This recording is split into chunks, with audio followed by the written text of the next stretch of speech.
我们成功。Congratulations to the team Bulgaria C Bulgaria D Hong Kong China A Mongolia A Mongolia C and the USA A. Vâng, xin chúc mừng các đội đã đạt giải vô địch ở vòng thi sinh tay 2.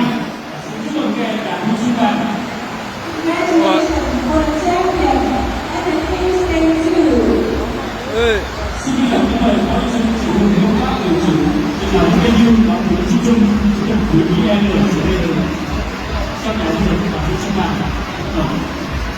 We'd like to invite Associate Professor Lim Hong Kak, Director of the Institute, and Mr.